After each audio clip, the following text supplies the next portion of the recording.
dis à moi qu'à crier vers l'éternel.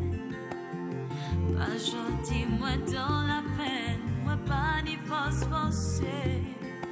Et tout qui me qu'est, moi pense, moi pas arriver. Allez, je dis à moi commander, anti-faveur pour Dieu. Moi commander grâce. Grâce éternelle, oh quelle grâce qu'il nous fait, et comment ne pas le remercier, comment ne pas l'honorer à un moment où il nous fait grâce. Donc c'est pour cela que j'élève ma prière pour lui dire merci Seigneur de ce moment où tu permets que je sois devant ton peuple, pour lui apporter Seigneur un message liquide, un message qui coule de ta source d'eau vive. Seigneur, tu es l'alpha, tu es l'oméga, tu es le Seigneur des seigneurs.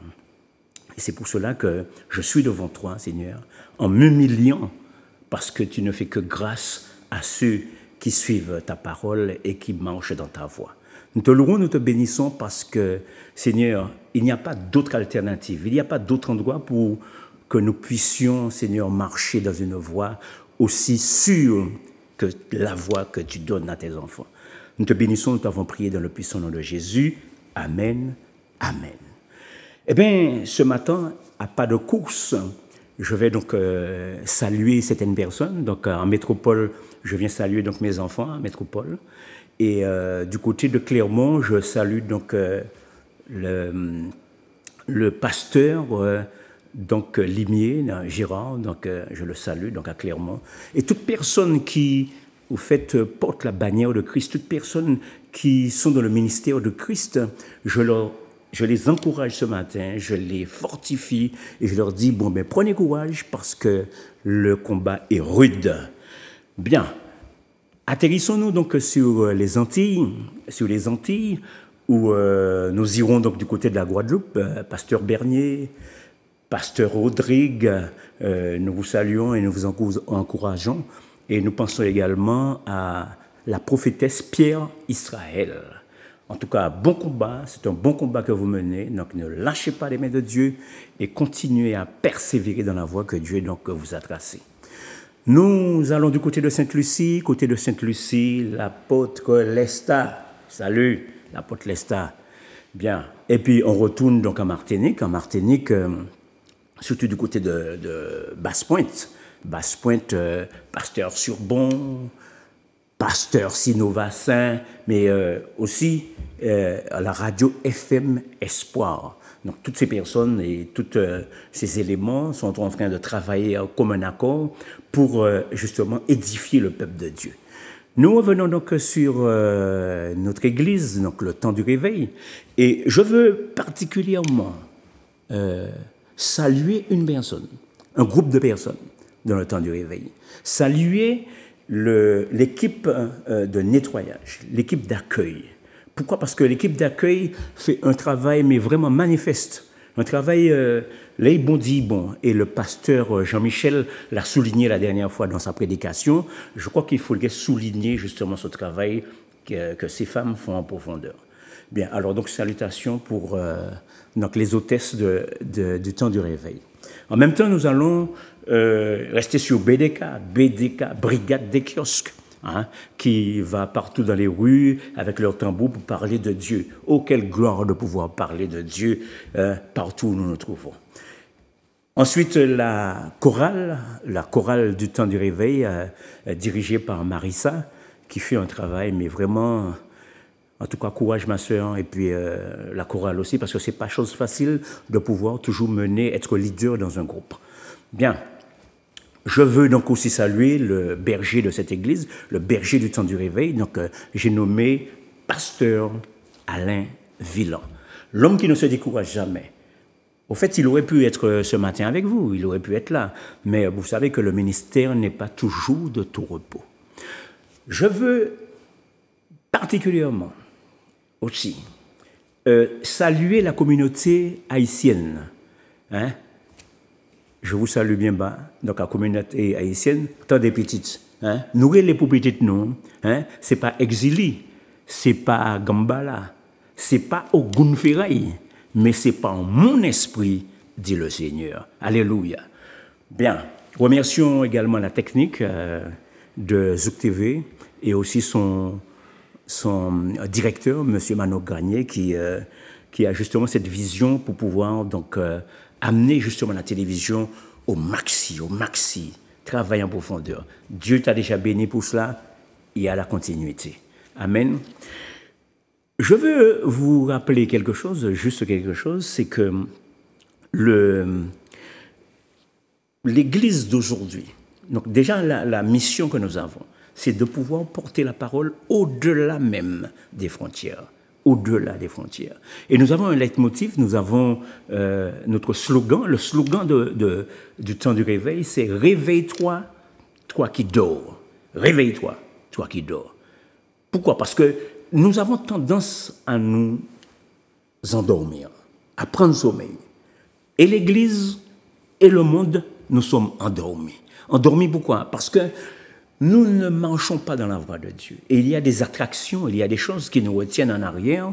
Et c'est pour cela que ce matin, je veux encourager une personne. Je veux encourager un téléspectateur ce matin pour lui dire, prends courage et viens vers le Seigneur. Pourquoi? Parce que nous sommes endormis. Beaucoup de gens disent, ah non, je ne suis pas endormi, je suis bien réveillé. Oui, tu t'es réveillé du lit, mais ton esprit est endormi dans les choses du monde. Alors, je vais te démontrer deux choses. La première, c'est que nous avons eu à un certain moment, je ne sais pas si tu te rappelles, l'arrivée des radios. L'arrivée de la radio, pas des radios libres, mais de la radio. Lorsque la radio est arrivée dans le monde, c'était une bonne chose. Ça a été toujours une bonne chose. C'est une bonne chose que la radio soit là. C'est une source de communication. Et lorsque la radio est arrivée, beaucoup de personnes s'est réjoui de cette chose. Il y avait quand même, comment ça s'appelle, un petit logo dessus, la voix de son maître. Quel maître? Bon, enfin bref, la voix de son maître. Mais c'était subtil. Et tous, nous étions donc autour de cette radio pour écouter des informations, pour écouter de la musique, pour écouter un peu tout. Amen. La radio, donc, a fait ses preuves. Il n'est pas passé. Il n'est pas dépassé, mais il a fait ses preuves. Est arrivé ensuite la télévision. De subtil dans la télévision était en noir et blanc. Après est venue la couleur. Mais lorsque nous regardons dans tout cela, lorsque nous regardons dans cette histoire de la télévision, nous constatons que la télévision nous a embobinés. La télévision nous a enrobés de son esprit. Et puis après est arrivé le portable. Le portable est arrivé non seulement dans le monde, mais aussi dans l'Église. Dans l'Église, le portable est arrivé. C'est-à-dire qu'une fois qu'on a mis la Bible dans le portable, eh bien, dans l'Église, il y a des gens qui utilisent leur portable pour regarder leur Bible. Mais ne voilà-t-il pas que le portable nous a ensorcelés? La radio et la télévision, toutes ces choses nous ont ensorcelés. Nous n'arrivons pas à nous détacher, ou alors la plupart des gens n'arrivent pas à se détacher de ces éléments. Il y a des gens même ensemble qui regardent les trois choses en même temps, qui écoutent les trois choses en même temps. Radio, télévision et portable. Bien-aimé, ce matin, je veux te dire, je ne t'ai pas dit que c'est une mauvaise chose. Au contraire, c'est la communication. Nous sommes à l'ère de la communication. Mais ce qui est de mauvais dans la communication, c'est que le plus souvent, nous n'avons pas tendance à parler pour ceux qui sont auprès de nous, mais c'est ceux qui sont au loin. C'est avec ces gens-là que nous communiquons. Pour exemple, tu es invité dans un déjeuner, tu es invité dans un déjeuner de famille, et tout le monde arrive avec leur portable. Autour de la table, tout le monde regarde son portable. Si bien qu'à la fin du dîner, on n'a pas eu le temps de se raconter nos propres histoires. On n'a pas eu le temps de se poser la question, mais comment vas-tu? Ne serait-ce que ça. Comment vas-tu, ma soeur? Comment vas-tu, mon frère? Comment vas-tu, maman? Comment vas-tu, papa? On n'a pas le temps de prendre les nouvelles de ceux qui sont tout près de nous, mais c'est de prendre les nouvelles de ceux qui sont dans le lointain. C'est dommage. C'est dommage. Pourquoi? Parce que le monde nous rattrape. Le monde nous fait oublier justement qu'il y a un Dieu puissant qui nous dirige, qui nous mène. Nous sommes plus attachés dans cette vie que nous menons, et dans le boire et dans le manger. Cette vie que nous menons, que nous la puissions mener, mais tranquille, cool. On n'a pas le temps de parler de Dieu. On n'a pas le temps d'ouvrir sa Bible. On n'a pas le temps de prendre les conseils ni de Jésus, ni de Dieu, ni quoi que ce soit. Nous faisons comme dans le temps des juges. Nous faisons comme bon nous semble. Bien. Je te donne un autre exemple où nous sommes dans la vie et cette vie, tu as un gamin, il va à l'école. Et ce petit bambin qui va à l'école, il n'a pas encore d'amis, il n'a pas encore de petits copains. Mais quand il rencontre sur la route de l'école, quand il rencontre ses amis, lorsqu'il commence à grandir, ils sont en train de se partager justement comment leur vie de famille est en train de se passer. Ils sont en train de se forger un caractère. Ils sont en train de se forger un esprit d'avenir. Tu l'as fait, je l'ai fait comme toi-même, et nous sommes tous passés par là. Mais c'est sa formation d'être avec les amis, c'est sa formation d'être, peu importe là où il se trouve. Et là, le petit gamin, tu vas voir qu'il a changé à un certain moment. Il en est ainsi pour une histoire qui se trouve dans la Bible du temps de Noé. Et du temps de Noé, la Bible nous explique que, les gens étaient méchants. Les gens étaient fort méchants. Il y avait de la méchanceté, mais partout, dans tout ce que les hommes faisaient, il y avait de la méchanceté. Et Dieu avait beau l'habitude de prévenir, mais les hommes ne portaient pas attention. La méchanceté régnait et tout le monde était content d'être dans la méchanceté. Et la Bible nous explique que les hommes mangeaient, buvaient, se mariaient et aussi mariaient leurs enfants. Ah, c'est bien ça, le mariage, c'est bien le manger, c'est bien le boire. Mais la Bible nous explique qu'à un certain moment, le déluge a surpris tout le monde. Et l'histoire que je veux te lire, je ne le lis même pas dans l'Ancien Testament, c'est-à-dire dans le livre de la Genèse, là où cette histoire s'est passée. Au début de la Genèse, la Bible nous explique que Noé, il y a eu un déluge et que Dieu a fait grâce à Noé. Amen. Dieu l'a fait grâce. Mais le texte que je vais te lire, je le prends dans le Nouveau Testament. C'est-à-dire que c'est Jésus lui-même qui connaît l'histoire, lui-même qui a l'habitude de parler à son peuple. C'est lui qui raconte cette histoire. Et nous sommes dans le livre de Matthieu. Tout en sachant que entre Malachie et Matthieu, il y a 450 ans se sont écoulés. Jésus arrive et raconte l'histoire de Noé. Amen. Il raconte l'histoire de Noé. Bien-aimés, voici ce que nous allons lire. Nous sommes dans Matthieu chapitre 24, du verset 37 à 39. Et c'est Jésus qui parle. Et il dit, « Ce qui arriva du temps de Noé arrivera de même à l'avènement du Fils de l'homme. Car dans les jours qui précédèrent le déluge, les hommes mangeaient et buvaient, se mariaient et mariaient leurs enfants, jusqu'au jour où Noé entra dans l'arche.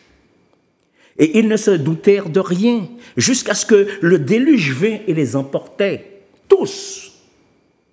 Il en sera de même à l'avènement du Fils de l'homme. Amen. C'est-à-dire, il sera de même lorsque Jésus reviendra. Et depuis combien de temps nous attendons le retour de Christ? Nous attendons son retour. Et nous avons tendance à s'endormir, nous avons tendance à même ronfler, dormir, ronfler. Bien-aimé, réveille-toi, toi qui dors. Dans le monde où nous vivons, nous avons besoin de manger, puisque la Bible nous parle de manger. Oui, c'est vrai. Mais la Bible nous dit qu'il y a aussi un autre repas. Il dit que l'homme ne vivra pas seulement de pain, mais de toute parole qui sortira dans la bouche de l'homme.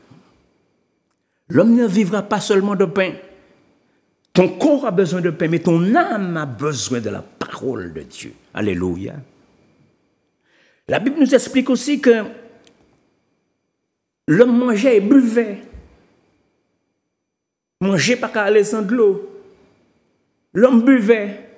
Mais la Bible nous explique qu'il y a une autre eau qui peut altérer ta soif. Et là, Jésus est en train de parler à une femme samaritaine. Une femme samaritaine vient pour puiser de l'eau. D'accord? Elle vient puiser de l'eau. Et la femme samaritaine n'avait pas le droit de parler. Et puis Jésus va venir parler, non. Eh bien, voici ce que Jésus dit à la femme samaritaine. Nous sommes dans Jean chapitre 4, du verset 13 à 14. Et Jésus répond donc à la femme samaritaine qui lui pose des questions.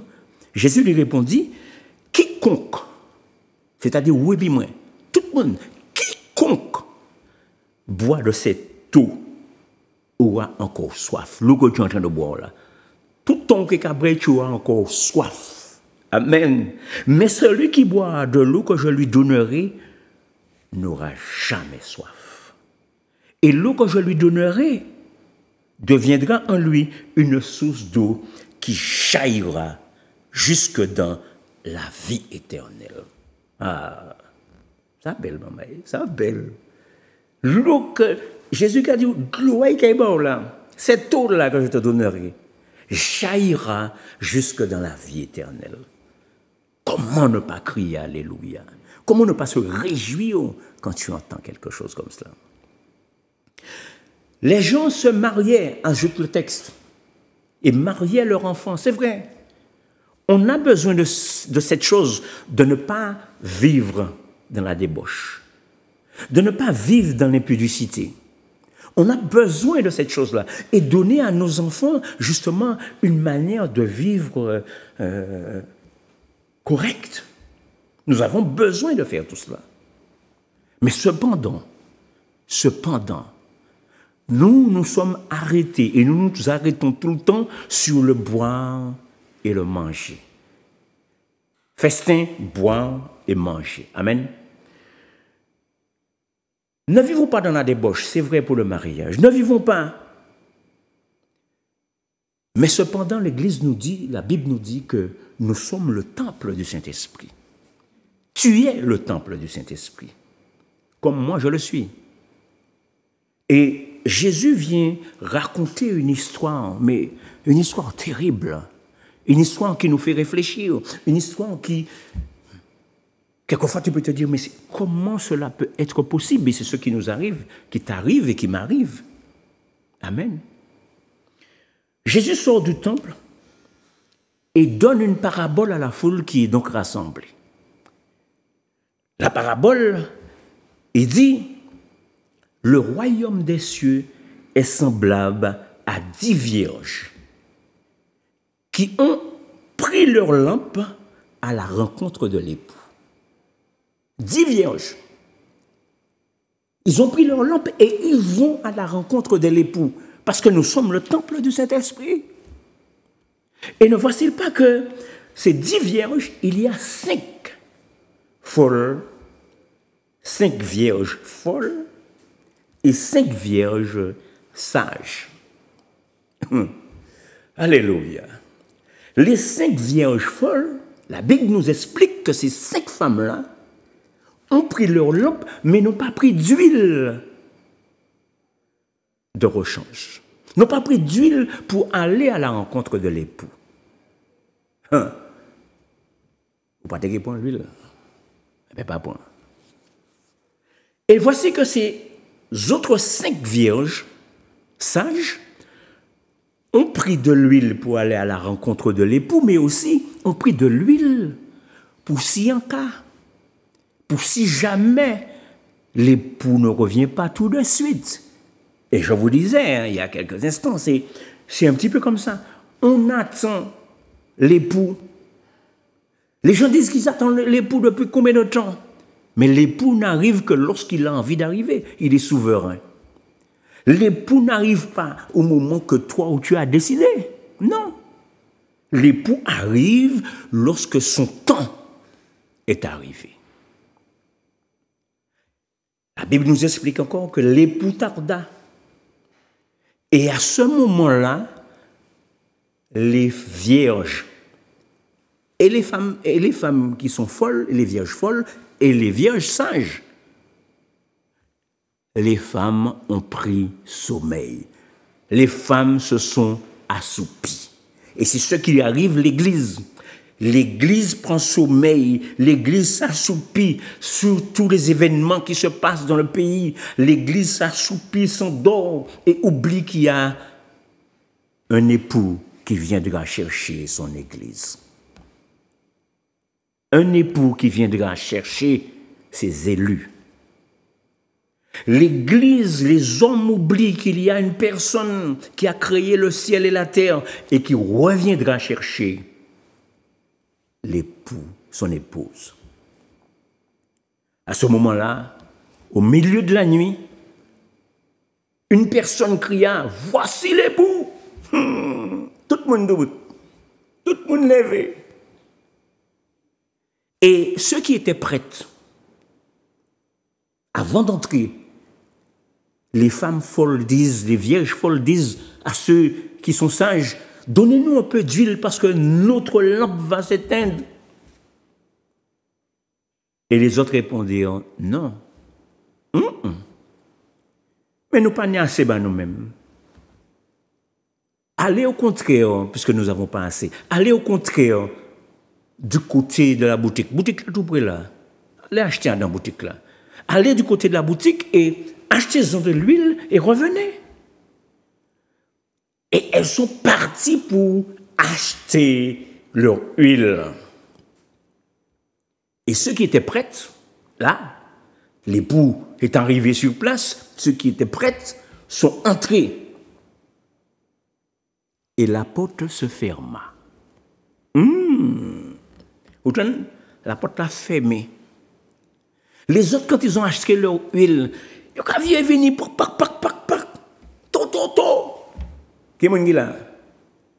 C'est moi. Moi, c'est qui mon. Ah, c'est toi? Eh bien, on prie ça. Tout le temps, c'est vrai que tu étais là. C'est vrai que tu étais prêt à entrer. Mais au moment où il fallait entrer, tu es parti du lieu où il ne fallait pas partir. Tu es sorti du cadre où il ne fallait pas sortir. Et voici ces 5 femmes folles sages, folles, qui disent, bon, mais Seigneur, nous voici. Lisons ce texte dans Matthieu 24, versets 10 à 13. Matthieu 24, versets 10 à 13. Pendant qu'elles allaient en acheter, donc de l'huile, l'époux arriva, celles qui étaient prêtes entrèrent avec lui dans la salle des noces. Et la porte fut fermée. Plus tard, les autres vierges vinrent et dirent, Seigneur, ouvre-nous. Mais il répondit, c'est-à-dire Jésus qui a répondu, je vous le dis en vérité, je ne vous connais pas. Veillez donc, puisque Jésus est en train de fortifier des gens qui l'écoutent. Veillez donc, puisque vous ne savez ni le jour, ni l'heure. Amen. Nous ne savons pas quand est-ce qu'il reviendra, cet époux. Nous ne connaissons pas l'avènement du Fils de Dieu. Nous ne connaissons pas son heure. Et c'est pour cela qu'il faut être vigilant. Donc, il y a des gens qui disent, ouais, mais j'écoute quoi? Je fais quoi? Je suis vigoureux, j'ai de la force dans mon esprit, je ne suis pas proche de la tombe, donc j'ai le temps de vivre. Eh bien, vive. Et ce n'est que lorsqu'on a des douleurs, lorsqu'on a des difficultés, que l'on commence à réfléchir un peu, que l'on commence à dire qu'il y a une personne qui est au-dessus de nous. On peut chercher plusieurs termes pour dire, mais on dirait que je ne suis pas plus haut. Il y a une personne au-dessus de moi.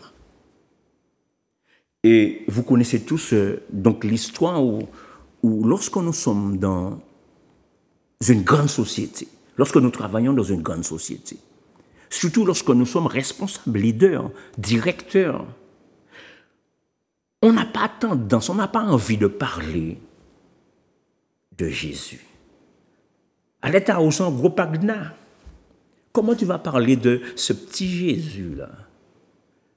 Jésus, c'est pour les personnes de bas esprit. Jésus, c'est pour les personnes qui, comme si pour toi, il y a, c'est où qui plus haut, c'est où qui chef, c'est où qui roi. Détrompe-toi ce matin. Je t'encourage à réfléchir qu'il y a des gens, même dans leur situation professionnelle très élevée, eh bien, ces personnes-là sont venues vers Jésus. Il y a des personnes qui avaient beaucoup d'argent, mais la Bible nous dit que l'argent même ne fait rien pour toi. L'argent même ne fait rien.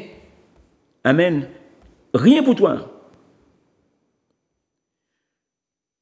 Et voici, dans cette histoire où je te raconte, où les hommes qui ont eu beaucoup d'argent sont venus vers Jésus. Il y a un homme qui entend que c'est Jésus qui passe sur cette route. Jésus en les voit. Jésus en les passages là.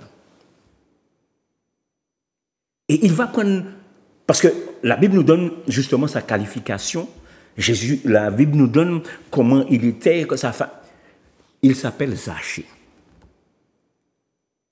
Il est chef de publicain, chef des impôts. Donc, pour gagner l'argent, le gars a une certaine personnalité chez les publicains. En plus, c'est qu'il faisait aussi des activités caritatives. Ou pas négabou. Et c'est ce que nous avons l'habitude de faire. Nous pensons que notre argent peut nous permettre de donner. Oui, c'est bien de donner. Mais il n'y a pas que ça. De donner aux pauvres, de donner, d'aider la veuve et l'orphelin. C'est tout ce que la Bible nous demande. Et voici cet homme. Zachée a entendu dire, parce que Jésus sort de Jéricho. Et la foule, quand Jésus arrive, un endroit où la foule le compresse, se colle sur lui, ça parle fort. Et le service qui entoure Jésus, le service de sécurité, le plus souvent, est embarrassé. Parce que la foule, ce n'est pas 2 personnes, mais c'est des milliers de personnes qui suivent Jésus. Et là, Zachée a un problème. Son seul petit problème, son seul petit souci, c'est qu'il est court de taille. Zachée est court de taille. Et il va monter sur un sycomore. Parce qu'il sait que sur cette voie-là, il sait que sur cette route-là, le Jésus dont on parle, il est obligé de passer par là. Il sait que, vu la grandeur de la foule, je ne suis pas capable capable de me lever, de me mettre même sur mes talons et de regarder et repérer ce Jésus. Et c'est pour cela que la Bible nous dit qu'il monte sur le sycomore. Cela peut avoir plusieurs interprétations, mais il monte sur le sycomore. Et avant même que Jésus arrive sur le lieu, Jésus l'avait déjà repéré. Lui n'a pas encore vu Jésus, mais Jésus l'a déjà repéré. Jésus va lui dire, Zachée, descends. Zachée, descends. C'est-à-dire, rabaisse-toi déjà. Descends. Il faudrait qu'aujourd'hui, que je demeure dans ta maison. Je dois demeurer dans ta maison. Pourquoi? Parce que tu es un enfant d'Abraham. Et quand tu regardes dans l'Ancien Testament, la Bible nous dit que Abraham a des enfants, mais comme le sable qu'on ne peut compter sur le bord de la mer. Zachée, descends. Et voici ce que Jésus va lui dire. Nous sommes donc dans Luc chapitre 19, du verset 5 à 6. Lorsque Jésus fut arrivé à cet endroit, donc côté à Zachée, il leva les yeux et lui dit, Zachée, hâte-toi, c'est-à-dire fais vite descendre, hâte-toi de descendre, car il faut que je demeure aujourd'hui dans ta maison. Que je demeure aujourd'hui dans ta maison. Zachée se hâta de descendre et le reçut avec joie. Donc, il descend et il reçut Jésus, comment? Avec joie.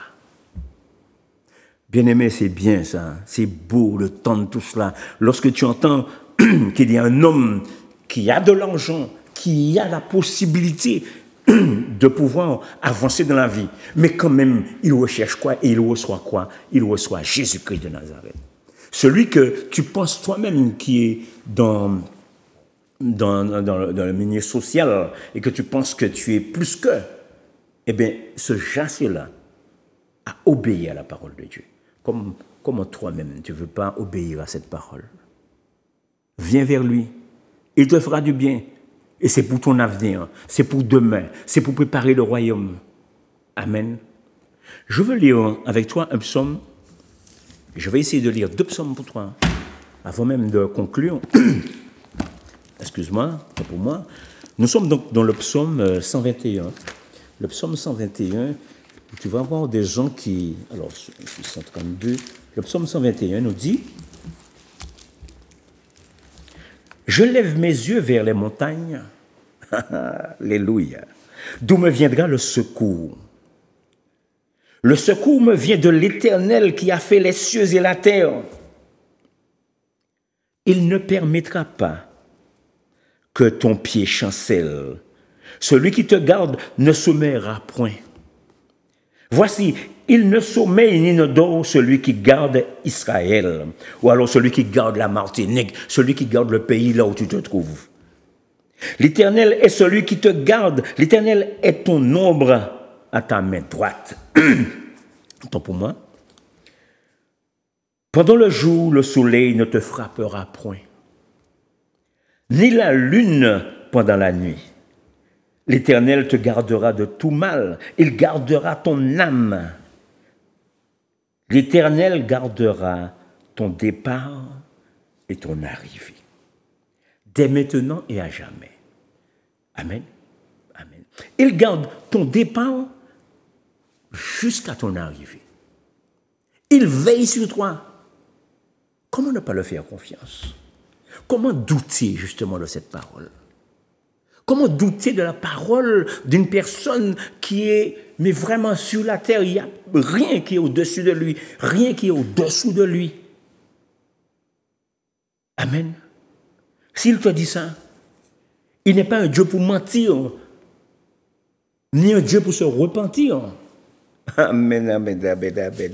Non, nous servons un Dieu formidable. Nous servons un Dieu, mais magnifique. Et c'est pour cela que je l'aime. nous devrions tous l'aimer, mais d'un amour incommensurable. Nous devons tous apporter, justement.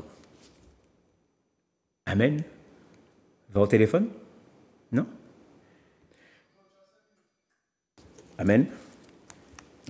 Donc nous sommes dans quelque chose d'assez un peu complexe, hein, quand tu entends la parole de Dieu. Je vais te donner un dernier texte. Donc nous sommes dans le psaume 25, que tout le monde connaît. Tout le monde, nous sommes habitués avec ce psaume 25. Mais dans le psaume 25, que tu connais, voici ce qu'il dit. C'est le psaume de David.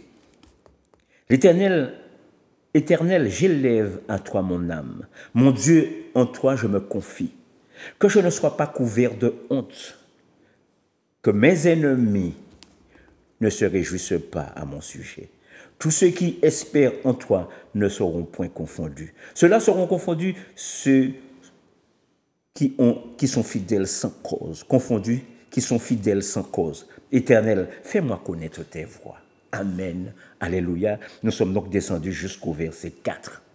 Je veux te rappeler juste quelque chose, c'est que nous sommes, si tu veux donc visiter notre église, nous sommes donc au quartier donc Glotin, chemin Apollinaire, au Glotin, au Gaumont. Et donc, nous nous réunissons donc tous les dimanches. Donc, venez, il y a toutes les activités. Mais je vais vous donner une date à retenir. Donc, du 8 au 13 mai, Bishop Eli est au temps du réveil. Viens prendre ta bénédiction et tu vas voir que nous allons faire de bon travail. Amen. Amen. Grâce, grâce éternelle. Grâce, grâce au Seigneur. Je dis à moi qu'à crier vers l'éternel. Pas gentil, moi dans la peine, moi pas ni force forcée. Et tout, j'y me qu'aime, moi pense, moi pas arriver.